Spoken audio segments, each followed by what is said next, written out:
The jurisdiction of the Supreme Court, सर्वोच्च न्यायालय का न्यायिक क्षेत्राधिकार. The Supreme Court has three types of jurisdictions: original, appellate and advisory. सर्वोच्च न्यायालय के तीन प्रकार के क्षेत्राधिकार होते हैं: मूल, अपील संबंधी तथा मंत्रणा संबंधी.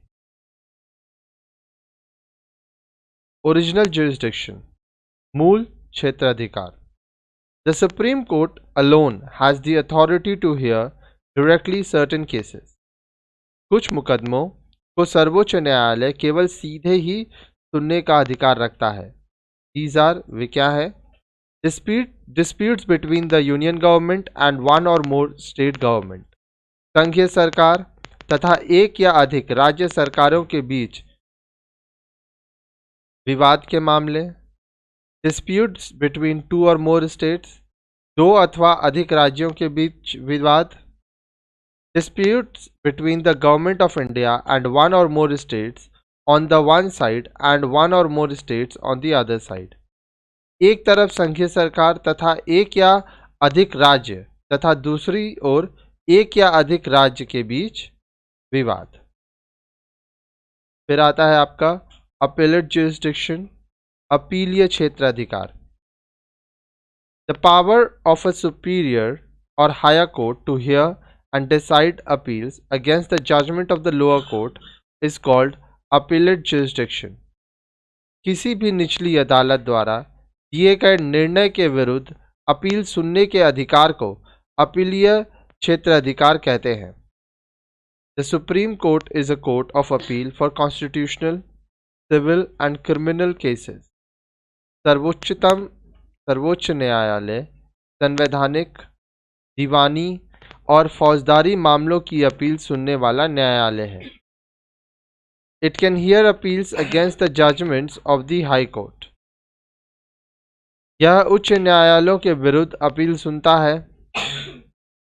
It also has the power to review its own judgment. इसके पास अपने ही निर्णय पर पुनरावलोकन करने का अधिकार होता है. It may in its own discretion grant special leave to appeal against any judgment or order delivered or passed by any court or tribunal within the territory of India. अब देखिए बोल रहा है, यह अपनी स्वेच्छा से किसी भी न्यायालय अथवा भारत की सीमा क्षेत्र के भीतर किसी ट्रिब्यूनल द्वारा दिए गए किसी भी निर्णय के विरुद्ध अपील सुनने के लिए विशेष अनुमति प्रदान कर सकता है. Moreover, an appeal may come to the Supreme Court in any criminal case if the High Court certifies that the case is fit for appeal to the Supreme Court. The special appellate power has become a handy weapon in the hands of the court to review the decisions pertaining to elections and labor and industrial tribunals. किसी भी फौजदारी मामले में सर्वोच्च न्यायालय में appeal की जा सकती है यदि उच्च न्यायालय यह प्रमाणित कर दे कि मुकदमा सर्वोच्च न्यायालय में अपील योग्य है. अपील की विशेष शक्ति न्यायालय के हाथ में एक ऐसा हथियार बन गया है जिससे वह चुनाव तथा श्रम एवं औद्योगिक न्यायीकरणों के निर्णयों का पुनरावलोकन कर सकता है. एडवाइजरी जुरिस्डिक्शन, मंत्रणा संबंधी क्षेत्राधिकार. The Supreme Court has a special advisory jurisdiction in matters which may specifically be referred to it by the President of India. सर्वोच्च न्यायालय के पास विशेष रूप से राष्ट्रपति द्वारा भेजे गए मामलों पर परामर्श देने की विशेष अधिकारिता होती है. If at any time it appears to the President that a question of law or fact has arisen or is likely to arise, which is of such public importance that is urgent to obtain the opinion of the Supreme Court on it, he or she may refer to the Supreme Court. अब देखिए, यदि राष्ट्रपति को किसी भी समय ऐसा लगे कि कानून अथवा तथा तथ्य संबंधी प्रश्न उठ खड़ा हुआ है या उठेगा जो जनसाधारण के लिए महत्वपूर्ण है तथा उस पर सर्वोच्च न्यायालय की राय लेना आवश्यक है, तो वह उस मामले को सर्वोच्च न्यायालय की राय परामर्श ले सकता है. द सुप्रीम कोर्ट में after such hearing as it thinks fit report to the president its opinion thereon. सर्वोच्च न्यायालय ऐसे मामलों में यथा आवश्यक सुनवाई कर अपने विचार राष्ट्रपति को भेजता है. The report or the opinion of the Supreme Court is of course not binding on the president. Similarly, there is no compulsion for the court to give its advice. यह रिपोर्ट अथवा विचार राष्ट्रपति पर बाध्यकारी नहीं होते. ठीक इसी प्रकार सर्वोच्च न्यायालय के लिए भी परामर्श देना अनिवार्य नहीं है. The supreme Court is a court of record. सर्वोच्च न्यायालय अभिलेख न्यायालय है.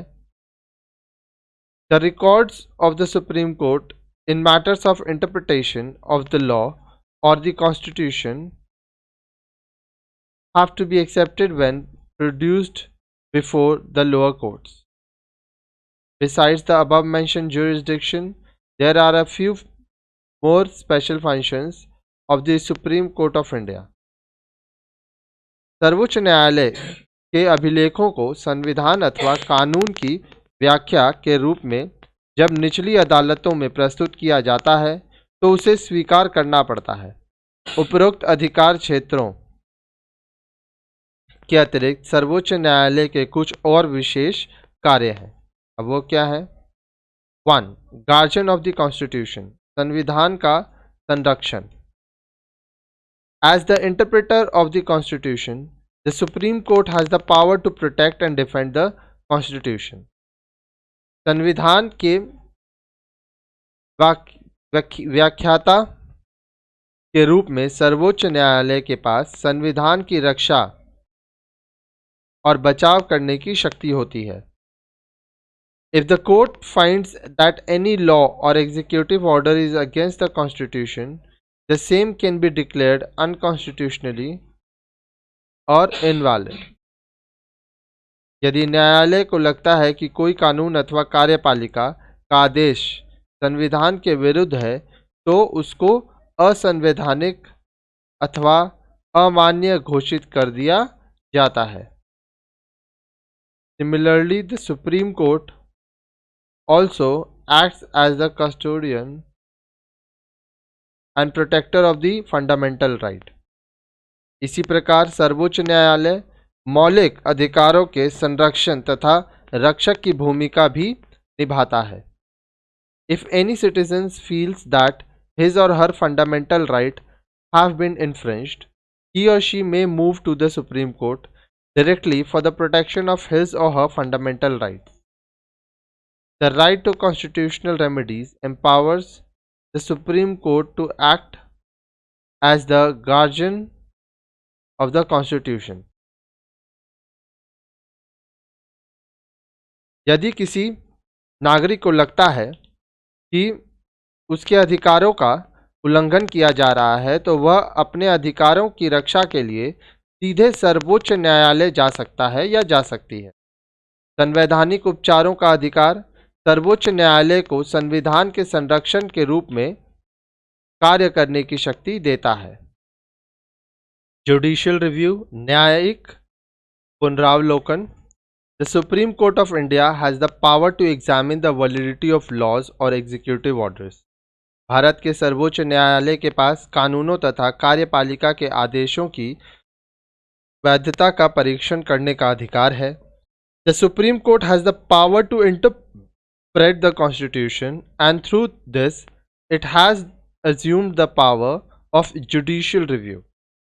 सर्वोच्च न्यायालय के पास संविधान की व्याख्या करने की शक्ति है तथा इसी के माध्यम से इसने न्यायिक समीक्षा की शक्ति ग्रहण की है. डू यू नो, क्या आप जानते हैं?